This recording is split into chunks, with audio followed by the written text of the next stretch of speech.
Election this November will look a lot different because of the pandemic. And as 7 Eyewitness News reporter Nikki Dementri shows us, voters will have a number of different options when it comes to casting their ballot.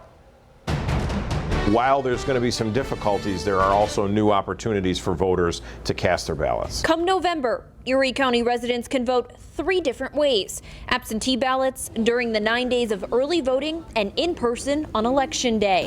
In the June primary and special election, more than 200,000 ballots were mailed out and a little more than 150,000 were returned to the Erie County Board of Elections. It's that election serving as a test run for the presidential election. It is. In some ways, it's going to be less complicated than it was in June, and in other ways, the volume is just going to increase dramatically. Democratic Commissioner Jeremy Zellner says his team learned they need funding to hire more seasonal help, and training needs improvement for inspectors. 7 Eyewitness News sent multiple interview requests to Zellner's Republican counterpart, Ralph Moore, but he was unavailable for comment. I think if we want a model to look to as to what election night looks like, it's probably more election 2000 than it is anything else we've seen. Jacob Nyheisel from UB says pack your patience when it comes to election results. But before that, he says all Board of Elections need to invest in voter education. Anything you feel at this moment in time that local Board of Elections should be doing outside of just that voter education? I think doing the best they can to learn the lessons of NY27 to streamline procedures in-house,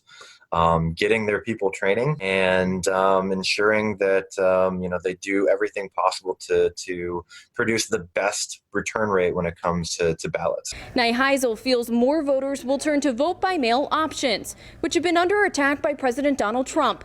The president has repeatedly pushed unsubstantiated claims that mail-in voting leads to voter fraud. And there's really no evidence out there that it leads to more fraud.